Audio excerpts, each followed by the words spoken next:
Hello friends, అందరికీ నమస్కారం. Welcome back to Telugu everyone's hub. మీరందరూ ఎలా ఉన్నారు? చాలా చాలా బాగున్నారని అనుకుంటున్నాను. ఈరోజు మన ఛానల్లో మీరందరూ ఎంతో ఆసక్తిగా ఎదురుచూస్తున్న ఒక అద్భుతమైన కథతో మీ ముందుకు వచ్చేశాను.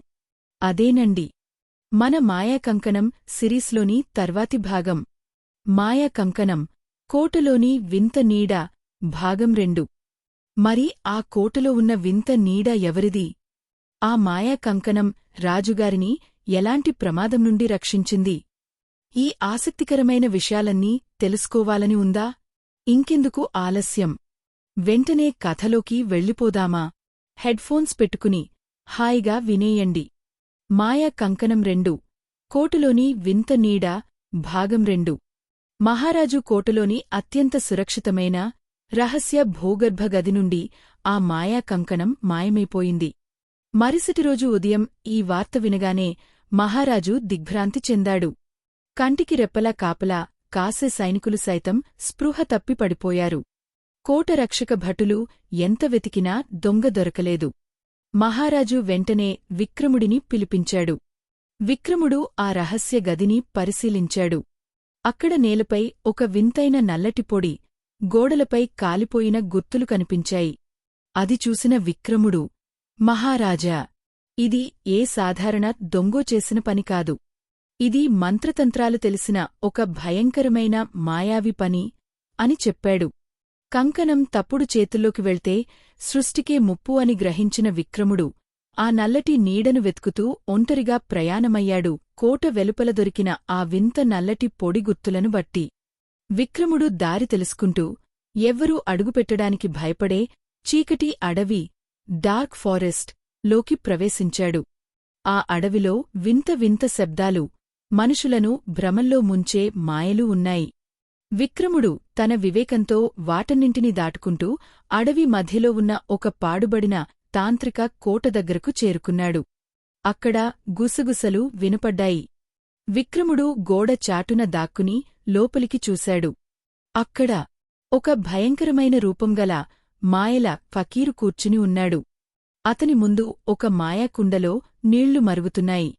ఆ ఫకీరు చేతిలో మహారాజు కోట నుండి దొంగిలించబడిన ఆ మాయా కంకణం ఉంది.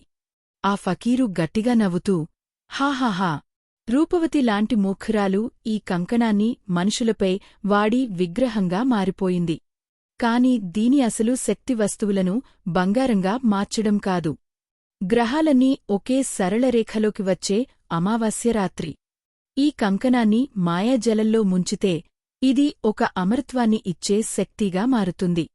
ఆ శక్తితో నేను ఈ ప్రపంచాన్ని నా గుప్పిట్లోకి తెచ్చుకుంటాను అని అరచాడు. విక్రముడు ఒక్కసారిగా షాక్కుగురయ్యాడు. రూపవతి వెనుక ఉండి నడిపించిన అసలు సూత్రధారి ఈ మాయల ఫకీరే అని అతనికి అర్థమైంది. ఈరోజే అమావాస్య రాత్రి. ఇంకొద్దిసేపట్లో గ్రహాలన్నీ కలవబోతున్నాయి. ఫకీరు ఆ కంకణాన్ని మరుగుతున్న నీళ్లలో వేయబోయాడు. సరిగ్గా అప్పుడే విక్రముడు సమయం వృధా చేయకుండా గదిలోకి దూకి తన కత్తితో ఆ మాయాకుండను పగలగొట్టాడు. మరుగుతున్న నీళ్లన్నీ కిందపోయాయి. కంకణం కాస్తా దూరంగా పడింది. ఫకీరు ఆగ్రహంతో ఆగిపోయాడు. ఎవడువురా నువ్వు? నా యజ్ఞాన్ని భంగం చేస్తావా?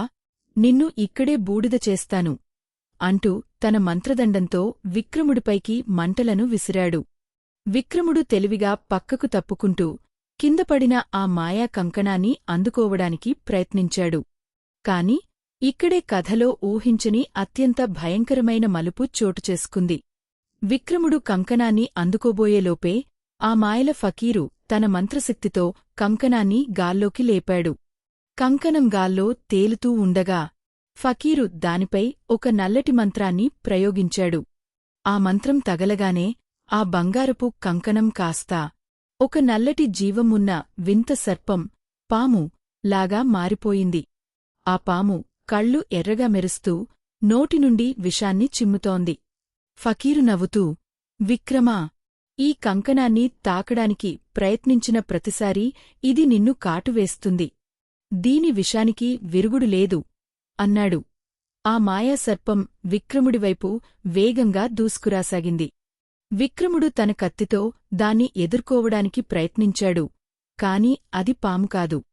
కంకణ రూపు మార్చుకున్న ఒక శక్తి. విక్రముడు వెనక్కి తగ్గుతూ గదిలో ఉన్న ఒక పాత కాలపు రాతిపెట్టెను చూశాడు. ఆ పెట్టెపై వింత గుర్తులు ఉన్నాయి. సమయస్ఫూర్తితో విక్రముడు తన కత్తిని ఆ పెట్టెకు గుచ్చాడు. అంతే, ఆ పెట్టె నుండి ఒక వింత కాంతి వచ్చి ఆ నల్లటి పామును, కంకణాన్ని తనలోకి లాగేసుకుంది. పెట్టె గట్టిగా మూసుకుపోయింది.